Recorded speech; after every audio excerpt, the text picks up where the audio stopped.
What's good, YouTube? Welcome back to the channel. Welcome back to another reaction video. We got the NFL has a massive tight end problem. Let's check this out. The NFL has a tight end problem. I agree, though. I'm gonna keep it a buck. Hitting on them in the first round. Hey, but shout out to my nigga Trey McBride, though, bro. He just got paid a big bag. You know what I'm saying? Highest paid tight end in the NFL now. Since the last objectively big hit, Greg Olsen to the Chicago Bears in 2007, we've had 13 first-round tight ends who have underperformed.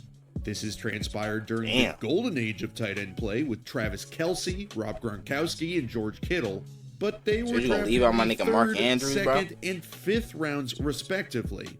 The NFL cannot figure out how to properly draft tight ends in the first round. This year, we have Penn State's Tyler Warren and Michigan's Colston Loveland projected in the top 32. But it's hard not to be skeptical about their prospective careers when there have been so many Kyle Pitts, the O.J. Howards, the slam dunk next thing, with so little to show for it. A main reason for this failure, tight ends are basically two positions in one. If you're on the ball, you need to learn. But I feel like the thing with Kyle Pitts, it just came down to when you're pulling, when you're arcing really quarterback play and just like this, the whole scheme and shit on offense. The angles, leverage, the splits on the line, pass protections, chipping, blitz pickups. You have to learn to be an offensive lineman when offensive linemen spend their entire 24/7 season learning to be just that. But then also, of course, you're a receiver too.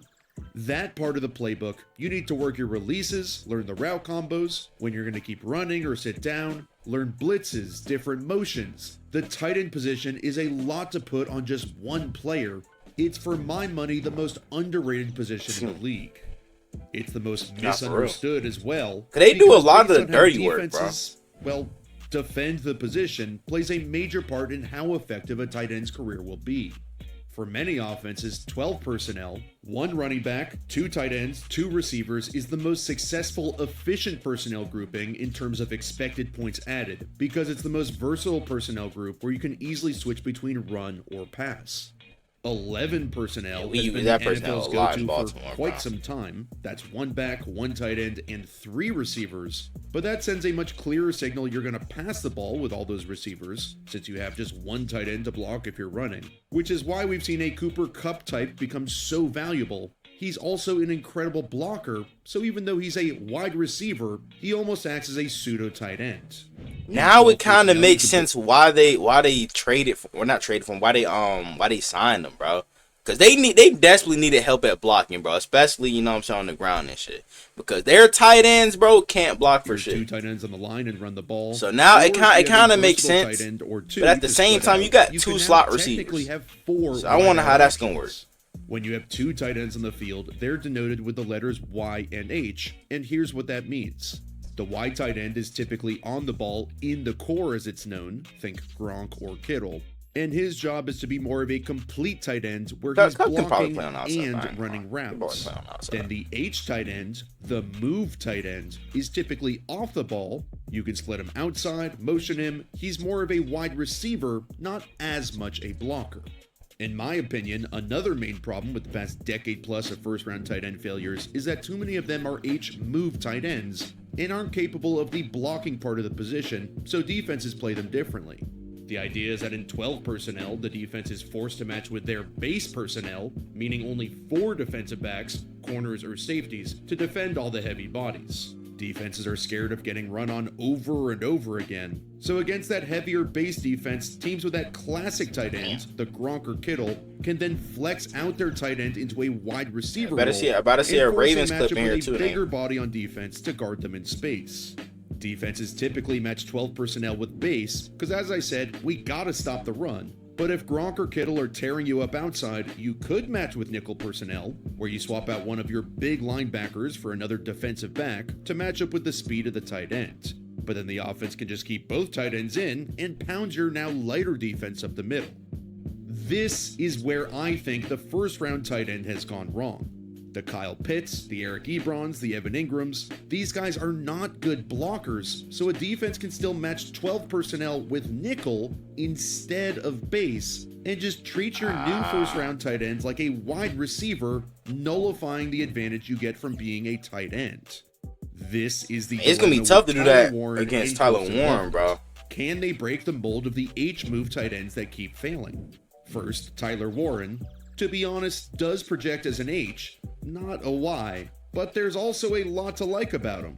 At 6'5", 257, he's a bit bigger for a tight end. Size-wise, Damn, he's bro. literally identical to Travis Kelce coming And like, out. it was crazy. And Like, this year, nigga Warren is so exploded as a athletic for his do-it-all size receiving too, bro. threat in Penn Watch State's this. offense, Oh my gosh, leading back the ball. entire nation with 104 This catches nigga ridiculous, for bro. 1,233 yards and 8 touchdowns.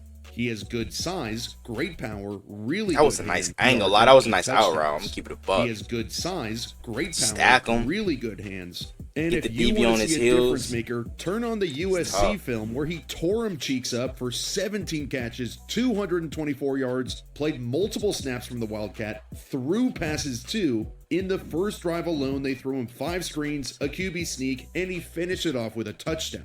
He's got a good catch radius due to his size. Like I said, very sure-handed catching the ball in traffic. He'll run you over with yards after the catch. I He'll think run over that the ended middle up to being catch the called ball, back. no worries. To a hold. And he could be Well, a not a hold, dynamic pass big interference. H-move tight end, a joker as Sean Payton likes to call it. And the way Penn State was willing to put Warren in space shows that he's a promising potential threat outside. For example, they sent him on a slot fade here. This is really a route that's designed for a wide receiver to be able to win with speed, away from the defender and one high safety. So it's pretty Perfect back crazy that shoulder. Penn State gives him this route, and that he's capable of pulling the ball down with the body control to catch it back shoulder. While the point of this week's episode is to delve into finding a true wide tight end who can block and you can split out, even if Warren doesn't end up as a wide, What the who do you- fuck? who can block and you can split out, even if Warren doesn't end up as a Y, who do you put on him? A Yo, nickel cornerback is too small, a safety is too, and that looked a lot like linebacker that is Ricky too Pearsall slow. catch from There's a lot of 2023, potential nigga. in him as a prospect. Just That shit was really, disgusting. he's I'm a not gonna- I don't wide know how the hell receiver Ricky and held on not to as that. much a tight end. Bro got That's because blasted when over the he middle. blocks, he's just not effective. This is a critical block in any wide zone scheme, where the running back starts to Warren's side. Warren's job is to demolish the end outside to create a lot of space and potential cutback lanes.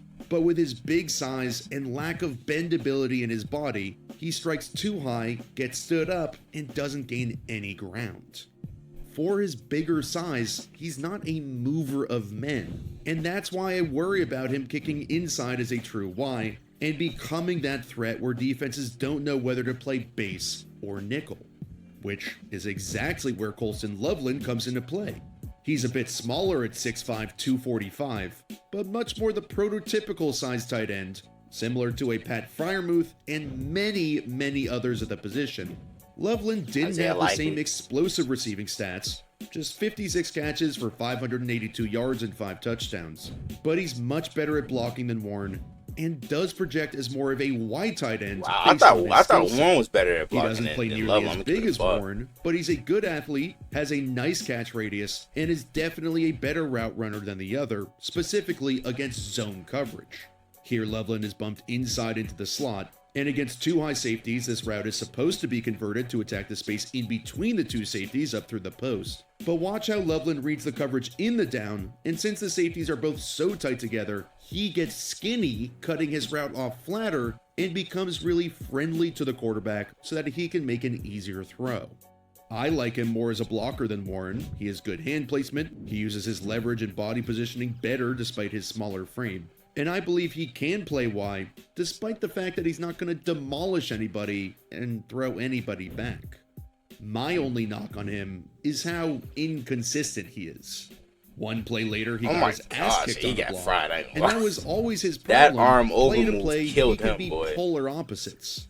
Earlier in this game, there was a 2-play sample of back-to-back plays where I wrote down bad catching Damn. traffic. and Fucking there hospital a 2-play ball. sample of back-to-back plays where I wrote down My bad gosh. catching traffic. And the very next play, awesome catching traffic. Of course, it makes sense that both players have their flaws. They're still so young. Warren I has think I a lot remember of this work play. to do if he wants to be a Yup. true wide tight end, and some of his route crispness and agility could be improved. And Loveland, as I said, just maybe doesn't have as high a ceiling and isn't yet a consistent down in, down out player. NFL front offices have struggled to draft tight ends in the first round in the last 2 decades, and now we have 2 of them staring right at us dead in the face.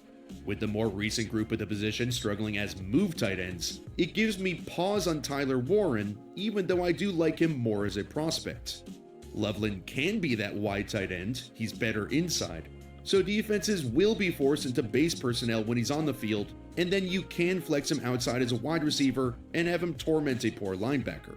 But, once again, he's just not as dynamic as Warren is. The 2 tight ends are very different players who you're gonna draft to do very different things. If you want to move tight end a la Travis Kelce, give me Tyler Warren. And if you want the prototype, give me Colson Loveland. Oh my gosh, whip route. And if you want the prototype, give me oh Colson my Loveland. gosh. One of these 2 will Yo, 42 got fried. What's happened in the past. Barbecue chicken, and if nigga. you find the right guy, your offense with the right tight end will become incredibly versatile and impossible to defend. Hey man, I'm telling you right now, these 2 tight ends, bro, I ain't gonna lie, I could definitely see them being like at least one of them being a top 5 tight end by the end of the year. I'm gonna keep it a buck, bro. Like how Brock Bowers was. I feel like, especially it all depends on where they go. You know what I'm saying? I honestly think Tyler Warren's going to the Colts, and I think that Colson Loveland's going to the Chargers. Now, if Colson Loveland does go to the Chargers, I feel like he might have a better year than Warren, because of the fact that we all know how Greg Roman loves his tight ends. You know what I'm saying? And Herbert needs more pass catchers, bro. You know what I'm saying? And then with Loud McConkey, taking away the middle of the field and the slot and stuff, you know what I'm saying? And you know what I'm saying, more like the deeper routes. You'll have Colson Loveland working underneath, you know what I'm saying, over the middle and stuff, and doing all the dirty work. So I feel like Loveland might have a better year than Warren if he goes to the Chargers. I'm gonna keep it a buck. Hey man, I wanna know what you guys think down in the comments below. Y'all let me know what other NFL videos I'm to react to. Without further ado, I'm out. I'ma make them feel me, make them people when they chow me. And if you don't know me, I'ma make sure that you know me. I hate to say it, but I really think I'm broke. But I know I'm chosen, I really know I'm chosen. I know I'm chosen. I was just lost a year ago, but now I'm focused. When good at sports, this microphone can be my trophy. Not taking drugs, I found a better way of coping.